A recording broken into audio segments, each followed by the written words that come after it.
జీవన వికాసానికి శ్రీ రామకృష్ణ ప్రభ యూట్యూబ్ ఛానల్ను చూడండి, సబ్స్క్రైబ్ చేసుకోండి. ఆబాల గోపాలాన్ని అలరించే శ్రీ రామకృష్ణ ప్రభ మాసపత్రికను చదవండి, చదివించండి. అందరికీ నమస్కారం.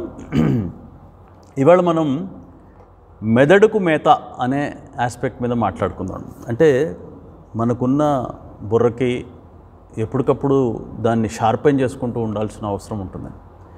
ఎందుకంటే ఇవాళ మనకి పెరిగిపోయిన టెక్నాలజీ కానివ్వండి, అన్ని రంగాల్లో కూడా జరుగుతున్న అభివృద్ధిని చూసినట్టయితే ప్రపంచంలో ఏదో ఒక మూల ఏదో ఒక విషయం మీద రీసెర్చ్ జరుగుతూ ఉంటుంది. సమ్ డిస్కవరీ, సమ్ ఇన్వెన్షన్ జరుగుతూనే ఉంటుంది. ప్రతి సెకండ్కి ఏదో ఒక కొత్త విషయం మానవుడు తెలుసుకోవడం, కొత్త విషయాన్ని ప్రవేశపెట్టడం అన్ని రంగాల్లోనూ కూడా జరుగుతూ ఉంటుంది.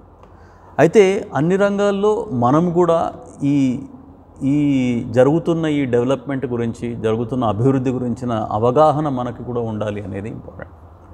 పిల్లల విషయంలో ఈ అవగాహనను పెంచాల్సిన అవసరం ఉంటుంది.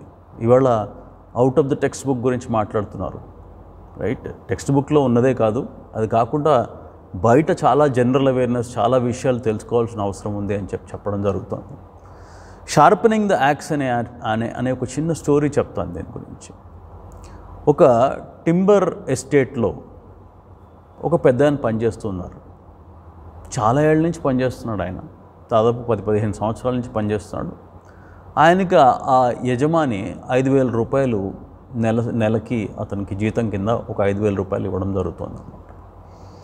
కొన్నాళ్ల తర్వాత ఒక యువకుడిని ఆ టింబర్ ఎస్టేట్లో ఉద్యోగిగా తీసుకోవడం జరిగింది. ఈ పెద్ద ఆయన చేసే పనులే ఆ యువకుడు కూడా చేస్తూ వస్తున్నాడు అన్నమాట. జనరల్గా టింబర్ ఎస్టేట్లో ఉండే పనే ఉంటుంది, చెట్లు కొట్టడం అన్నమాట. అయితే ఈయన చెట్లు కొడుతున్నాడు, అతను కూడా చెట్లు కొడుతున్నాడు.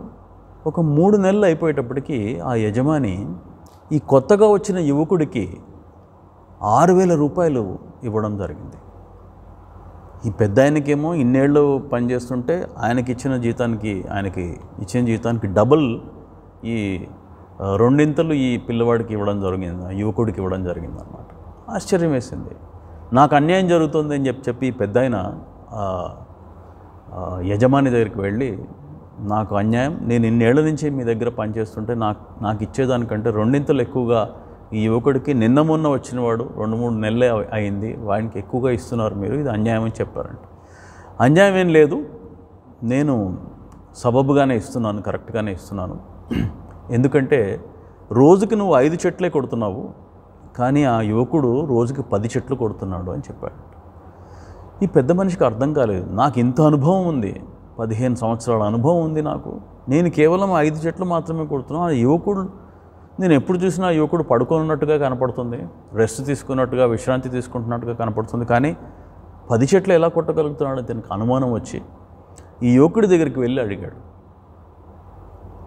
నాకు ఇంత అనుభవం ఉండి నేను కేవలం 5 మాత్రమే కొట్టగలుగుతున్నాను, నువ్వు 10 చెట్లు ఎలా కొట్టగలుగుతున్నావు అని అడిగాడంట. అప్పుడు ఆ యువకుడు ఏం చెప్పారంటే, చెట్టు కొట్టిన ప్రతిసారి నా గొడ్డల్ని పదును పెడతాను, అందుకని నేను 10 చెట్లు కొట్టగలుగుతున్నాను అని చెప్పాడంట. దీనిలో ఉన్న సారాంశం, ఈ కథలో ఉన్న నీతి ఏంటి అంటే, ఎప్పటికప్పుడు మన బుర్రని కూడా పదును పెట్టుకోవాల్సిన అవసరం ఉంటుంది. పిల్లల్లో ఈ విషయాన్ని మనం గమనించాలి. ఎలా పదును పెడతారు, ఎలా వాళ్ళకున్న జ్ఞానాన్ని, పరిజ్ఞానాన్ని పెంచుకుంటూ వెళ్తారు అంటే వాళ్ళకి అవకాశాలను మనం క్రియేట్ చేయాల్సిన అవసరం ఉంది. ఎంతమంది తల్లిదండ్రులు పిల్లలతో కూర్చొని న్యూస్ పేపర్ చదువుతున్నారు. న్యూస్ పేపర్ నాకు అవసరం లేదంటాడు పిల్లోడికి వాళ్ళ వాట్సాప్ కావాలి, లేకపోతే ఫేస్బుక్ కావాలి, టీవీ కావాలి, కానీ న్యూస్ పేపర్లో ఉన్న విషయాలు తెలుసుకోవాల్సిన అవసరం, జనరల్ నాలెడ్జ్, జనరల్ అవేర్నెస్ ఎంత న్యూస్ పేపర్లో ఉంది అనే విషయాన్ని వాళ్ళు విస్మరిస్తున్నారు. ఇక్కడ పిల్లల్ని న్యూస్ పేపర్ చదవమని చెప్పడం కాదు, వాళ్ళతో పాటు కూర్చొని న్యూస్ పేపర్ మనం కూడా చదవాల్సిన అవసరం ఉంది. దానిలో పనికొచ్చే విషయాలు ఉంటాయి, పనికిరాని విషయాలు ఉంటాయి. కేవలం 20% పనికొచ్చే విషయాలు ఉండొచ్చు, 80% పనికిరాని విషయాలు ఉండొచ్చు. కానీ ఆ ఉన్న 20% విశేషాలు ఏవైతే ఉన్నాయో అవి పిల్లలతో డిస్కషన్ పెట్టండి, వాళ్ళతోటి చర్చించండి. ఆ విషయాల్లో వాళ్ళకి ఇంట్రెస్ట్ ఉన్న విషయాలకు సంబంధించిన చాలా విశేషాలు న్యూస్ పేపర్లో ఉంటుంటాయి. వాళ్ళతోటి ఆ విషయాల గురించి మనం ఒక డిస్కషన్ ఎప్పుడైతే మొదలు పెడతామో వాళ్ళకు కూడా ఒక ఇంట్రెస్ట్ అనేది ఏర్పడుతుంది. వాళ్ళు కూడా ఆ డిస్కషన్లో ఎప్పుడైతే పాల్గొంటారో డెఫినెట్గా మనకి మన పెంపకంలో అవి చాలా చాలా చాలా విధాలుగా ఉపయోగపడే అవకాశం ఉంటుంది. ధన్యవాదాలు. నమస్కారం.